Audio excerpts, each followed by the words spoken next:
Кыргызстан эгемендүүлүк алгандан бери 27 жыл ичинде өлкөдө олуттуу окуялар болуп, баш мыйзам бир нече жолу өзгөрүүгө дуушар болду. 7 апрель Бакиевчилердин үй бүлөлүк диктатурасын кулаткан күн катары тарыхта калды.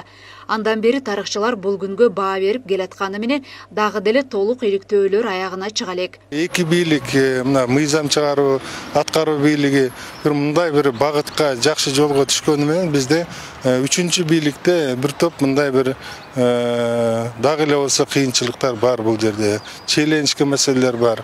Дагы эле болсо сот системасындагы баягы алардын курамын аныктоо, таза адилеттүү сотторду алып келүүдө дагы эле болсо мурдагыдай өзүнчө бир дагы мындай бир таза эмес соттордун келип калуусуна мүмкүнчүлүк ачылган бир жолдор бар.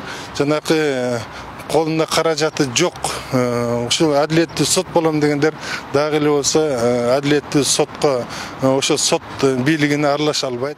Ошол учурда жарандардын жашоосунун кескин төмөндөшү, бюджеттик кызматкерлердин айлык маяналарынын азайышы, коррупциянын күчөшү, акырында кандуу окуялардын болушуна жана Кыргызстандагы бийликтин деле эмес, башкаруу системасын алмаштырууга алып келди. Ар бир революция болгондо элдердин үмүттөрү аябай чоң жана бийик болот.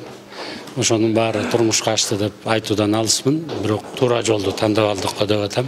Ар бир революциянын астында койгон милдеттердин баары ашты дегенден мен алысмын, бирок туура жолдобуз. Ушул багыттан биз адашпай, өзүбүздүн көз карандыгыбызды сактап, бири-бирибизди көрө албай ушак тараткандан көрө бири-бирибизди колдоо жолуна өтө турган болсок, келечекте бир топ жакшы ийгиликтерге жетебиз го деген ой пикирим бар да. Учурда 2010 жылдын 7 апрель окуясына карата бир бетке эмес ой пикирлер айтылып келатат. Ал тургай бири-бирине карама каршы келген кескин баалар да бар. Мунун өзү Кыргызстандын азыркы саясий турмушунун бир калыпка түшө электигин, саясий элитанын беримсиздигин жана өлкөдө али саясий идеологиялык бүтүндүктүн калыптанбагандыгынан кабар берет. Бийлик алмашуу болгон күн болгон да. Революция деп кээ бир учурда айтканда бизде Кыргызстанда 2005 жылы 2010 жылы революция деп аташ кыйын болот. Себеби ал түпкү тамыры менен системаны өзгөрткөн эмес.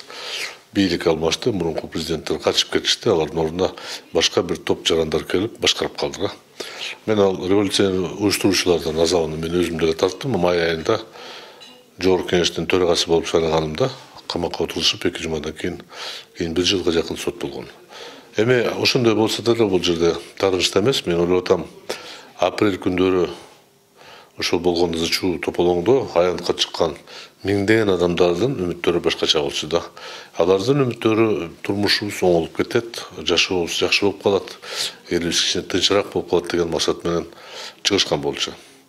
Бирок биринчи жолу бул бийлик алмашуундай койгулан окуя менен болду. 87 адам өмүрүнөн ажырады, курмандыкка чабылды. Өтүп кеткен 6 жылдын ичинде айтат элем, сөз көрүү болду. Бир топ жакшы нерсе болду, жарыкка чыгып атат. Бирок айтылган максатка жетти деп мен айта албайм. 24 март жана 7 апрель окуялардын тарыхый маанисин баалоодо андагы айрым туруктуу принциптерди карманууга болот. Ар кандай тагдыр чеччүү окуя кеминде 5 жылдан кийин тарыхый жактан салыштырмалуу тагыраак бааланат. Мындай окуялар жалпы коомчулуктун ичиндеги ой пикирлердин негизинде гана анализделет. Тарыхка көз чаптыра турган болсок, 70 жылдай кармалып турган улуу октябрь социалисттик революциясы 1953 жылы башталган Кубадагы авторитардык режимге каршы Фидель Кастро башында турган каршылык революциясы сыяктуу бир катар тарыхый мааниси терең окуялар болуп өткөн.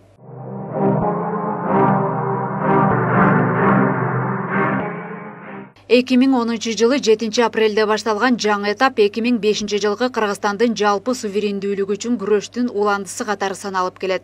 Кыргыз коомчулугу салыштырмалуу кыска убакыт аралыгында 2 жолу мамлекеттик бийликти алмаштырууга жетишип, бирок андан алмаштыруу аныгында кандай аталарын алигиче так айта албай, же балким ага маани деле бербей келаткандай туюлат. 87 ушундай 100гө жакын чукул балдардын өмүрүн алып кетти. Анын баары баягы турмушта жакшылык болсун, кийин балдар жакшы жашады, эл журтта тынччылык болуп, иштери ийгиликтүү болуп, өлкө өнүп өссүн деп аракет кылып, баягы шейит кетишпеди. Андан бери жашоону мына байкап атабыз буюрса. Мурунку президенттерди көрүп өттүк, алардын убагында кандай жашоо эле. Ушул 7 апрелдин эмесин мындай карасаңар, эмнеге алып келди?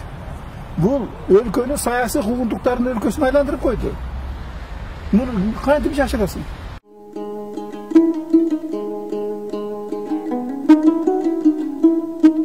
Коомчулукта апрель окуясынын сүртүмдөрү бейгүнөө жарандардын өлүмү менен гана эсте калгандай. Андан башка алгылыктуу жылыштарды көрсөтө албаган окуянын маанилүү бөлүгү эле адам өмүрүнүн кыйылышы болуп калды. Конфликт болуп атпайбы? Партия окуйгун булар эмне? Кызыкчылыгы да буларда. Өкмөткө барып ош жерден тиги бийлик алмай. Ну дальше что? А эл журт деген ойлойт.